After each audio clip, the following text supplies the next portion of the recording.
उम्मीद करता हूँ आप सभी अच्छे होंगे। ठीक है, तो शुरू करते हैं अपना topic. Inequalities and equations part 1 की बात करते हैं आज। आज से हम शुरू करने वाले हैं और अनाउंसमेंट वीडियो में मैंने सभी चीज़ें बता रखी है कि कैसे कैसे क्या करने वाले हैं। अभी तक जिन्होंने भी टेलीग्राम चैनल को ये नहीं करा है, तो जाके वहाँ पे ज्वाइन कर ले टेलीग्राम चैनल को। टेलीग्राम चैनल का नाम है इनक्रेडिबल मैथमा। ठीक है, तो वहाँ पे जाएँ और चैनल को ज्वाइन करें। ठीक, ज़रूरी है आपके लिए पर डे। और हाँ, डीपीपीज़ आपकी 3 से 4 दिन के बाद आनी शुरू होंगी, क्योंकि कुछ कंटेंट हो जाए ताकि डीपीपीज़ उन पे हम सेंड कर पाए। ठीक है, तो शुरू करते हैं आज का टॉपिक, इनइक्वालिटीज़ एंड इक्वेशंस। ठीक है, तो इनइक्वालिटीज़ एंड इक्वेशंस का सबसे बेस्ड फंडा है। यदि इसको समझना है मुझे, तो इसको समझने से पहले हम थोड़े से कॉन्सेप्ट्स लेते हैं, सेट्स को समझते हैं। ठीक है, सेट्स को समझते हैं थोड़ा सा, ये रहेगा। तो जैसे मान लीजिए कि हम यदि डेफिनेशन पोर्शन में ले, डेफिनेशन पोर्शन में तो डेफिनेशन क्या होता है सेट्स की कि वेल डिफाइंड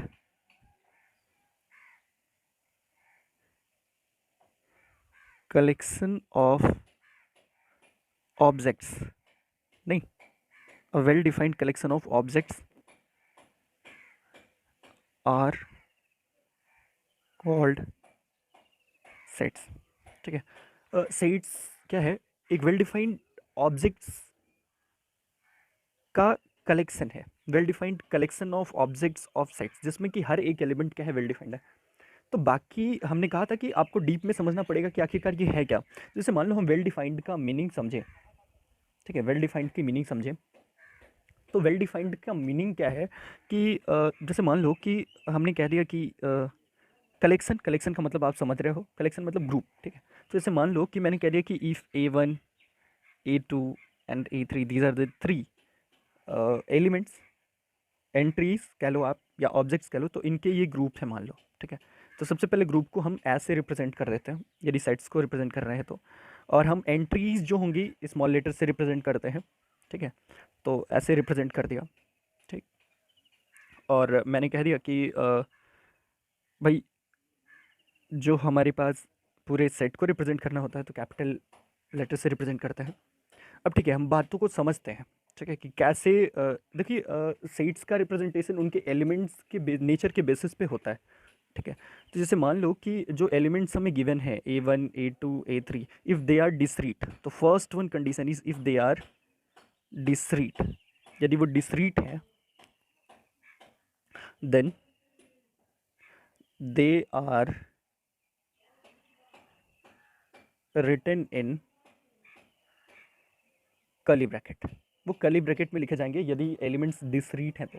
ठीक है, if elements are continuous then they are written in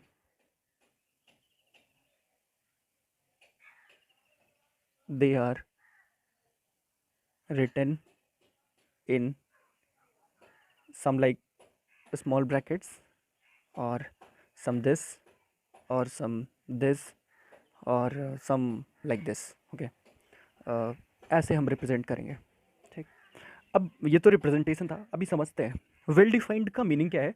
कि वेल डिफाइंड का मीनिंग क्या है कि जैसे मान लो कि हमने कोई जैसे कहते हैं ना कि हमारा जो चांद है, चांद है, हम कह दें कि जैसे हम चांद मान लीजिए कोई एलिमेंट है, या और इससे भी अच्छा एग्जांपल लेते हैं, सन को ले लेते हैं। ठीक है, तो सन है, तो सन को ऐसा तो होगा नहीं कि सन को, यदि मेरे नज़रिए में कहा जाए सन को कि नहीं वो स्टार है, सभी जानते हैं सन एक स्टार है, तो भाई क्या कोई दूसरा होगा क्या कि वो नहीं, वो तो प्लैनेट है, ऐसा कोई तो कहेगा नहीं। That is universally correct. इसका मतलब क्या है कि वेल डिफाइंड का मीनिंग हुआ कि यदि हर एक ऑब्जर्वर की रिस्पेक्ट में, यदि हर एक ऑब्जर्वर की रिस्पेक्ट में हमारी कंडीशन या एलिमेंट की जो डेफिनेशन है, यदि वो सेम है, यदि वो क्या है, यूनिवर्सली करेक्ट है, यूनिवर्सली सेम है, then elements are said to be well defined.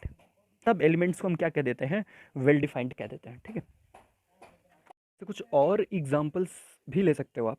जैसे मान लो set of all the prime minister of India, तो भाई वो तो हर एक व्यक्ति के या ऑब्जर्वर के लिए सेम ही तो होगा। ऐसा तो होगा नहीं कि भाई कोई पर्टिकुलर जो ये है मेंबर है वो प्राइम मिनिस्टर होगा पर्टिकुलर मेंबर प्राइम मिनिस्टर की लिस्ट में शामिल नहीं होगा, तो ऐसा तो होगा नहीं, हर एक की लिस्ट बनाई जाए तो सभी तो सेम ही आएंगे, ठीक है। या किसी एलिमेंट को देखा जाए वो वेल डिफाइंड है या नहीं, तो यदि वो प्राइम मिनिस्टर रहा होगा तो हर एक आदमी बोलेगा कि हाँ भाई ये प्राइम मिनिस्टर था, यदि नहीं तो भाई यूनिवर्सली करेक्ट वो नहीं है, वो वेल डिफाइंड सेट नहीं है। तो आपको लग रहा है कि थोड़ी बहुत जानकारी हो गई होगी। हम सेट्स के बारे में डिटेल में डिस्कस करेंगे, पर अभी हम केवल छोटे पोर्शन जहाँ तक मुझे ज़रूरत है बस वहीं तक हम काम कर रहे हैं। तो हमारे पास क्या होगा कि यदि कोई सेट है डिस्क्रीट फॉर्म में है, एलिमेंट्स डिस्क्रीट फॉर्म में है, तो हम सेट को कर्ली ब्रैकेट के अंदर लिखेंगे। कॉन्टिन्यूस फॉर्म में है, भाई कॉन्टिन्यूस का फॉर्म क्या हुआ, जैसे मैंने कह दिया कि 2 से 3 के बीच के पूरे नंबर्स लिख दो, तो भाई 2 से 3 के बीच में तो इनफाइनाइट नंबर्स होते हैं, ये तो आपको पता है कि 2 से 3 के बीच में इनफाइनाइट नंबर्स होते हैं। तो इस पूरे नंबर्स को लिखना है तो that is written in like this, इस फॉर्म में हम लिखेंगे, ठीक है। इन्हें हम बोलते हैं ब्रैकेट्स, ये आपको पता है। तो हम इसे बोलते हैं, थोड़ा बहुत समझना शुरू करते हैं, इसे बोलते हैं हम ओपन ब्रैकेट, ठीक है, इसे बोलते हैं ओपन ब्रैकेट। और इस इसको बोलते हैं हम क्लोज्ड ब्रैकेट, इसको बोलते हैं हम क्लोज्ड ब्रैकेट। ध्यान से आप समझते रहेंगे इन बातों को कि ये क्या क्या चीज़ें लिख रहे हैं हम। ओपन ब्रैकेट का मीनिंग क्या है, तो ओपन ब्रैकेट की यदि मीनिंग समझ रहे हैं, ब्रैकेट्स की मीनिंग है कि जैसे मान लो कि मैंने कह दिया कि 2 से 3 के बीच के पूरे इंटीजर्स मतलब पूरे नंबर्स लेने हैं। तो मान लो मेरा मन हुआ कि नहीं, मुझे उसमें 2 को शामिल नहीं करना है, मुझे उसको उसमें 2 को शामिल नहीं करना है। तो मैंने कहा कि यदि किसी एलिमेंट को, पर्टिकुलर एलिमेंट को मुझे शामिल नहीं करना है, अपने सेट में शामिल नहीं करना है, तो मैं वहाँ पे ओपन ब्रैकेट लगा दूंगा। जैसे हम 2 से 3 के बीच के पूरे इंटीजर्स को लिखने हैं, सॉरी पूरे नंबर्स को लिखने हैं, तो मैंने ऐसे लिख दिया। अब बात यह है कि हमें किसको किसको लेना है, तो मैंने कह दिया कि मान लो 3 को लेना है, सॉरी 2 को नहीं लेना है, तो 2 को नहीं लेना है, देखो ओपन ब्रैकेट लगा दिया, और 3 को लेना है तो मैंने इस पर क्लोज ब्रैकेट लगा दिया, ठीक है। तो आपको समझ में आ गया कि ओपन ब्रैकेट हम उस एलिमेंट पे लगाएंगे जहाँ पे उस एलिमेंट के अब्सेंस को दिखाना हो, तो it is used for the absence of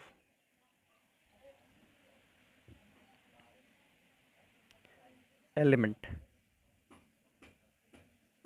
और यदि कोई एलिमेंट एग्जिस्ट नहीं करता है, यदि कोई एलिमेंट फंडामेंटली हम राइट नहीं कर सकते हैं, तो हम उस पर भी ओपन ब्रैकेट का यूज़ कर सकते हैं या यूज़ करते हैं। If any element does not exist और we can't fundamentally write on number line, यदि हम फंडामेंटली उसे नंबर लाइन पे नहीं लिख सकते हैं, तो भाई नंबर लाइन पे दिखा नहीं सकता, मतलब एक्सप्रेस नहीं कर सकते ऐसा, तो हम कहते हैं कि उस एलिमेंट पे भी हमें ओपन ब्रैकेट मिलना चाहिए, ठीक। अब जैसे मान लो आप कि क्लोज ब्रैकेट कहाँ यूज़ करते हैं, तो क्लोज ब्रैकेट की बात कर लेते हैं, उसके बाद हम थोड़े से एग्जांपल की बात करेंगे। तो क्लोज ब्रैकेट्स, तो क्लोज ब्रैकेट ये तो आप समझ ही रहे हो ऐसा होता है, या आप ऐसे भी लगा सकते हो, दोनों लगा सकते हो। तो देखो आप इसका मीनिंग क्या हुआ, तो जैसे मैंने कह दिया कि कोई एलिमेंट, सर्टेन एलिमेंट मुझे इंक्लूड करना है, व्हेन अ सर्टेन एलिमेंट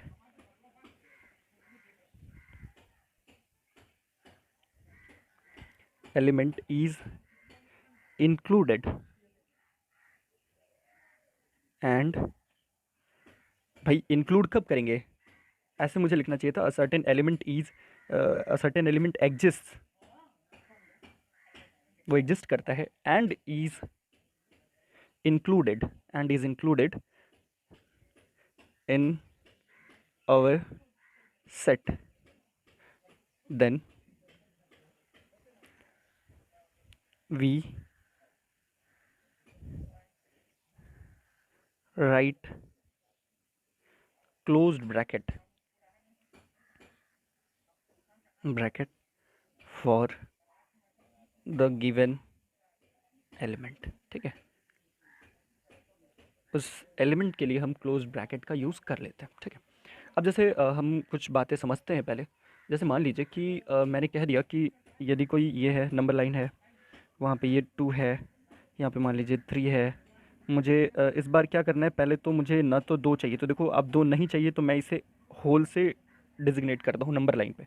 और ये 3 है तो ये 3 नहीं लेना है हमारे सेट में, तो हम इसे होल से डिजिग्नेट कर देते हैं।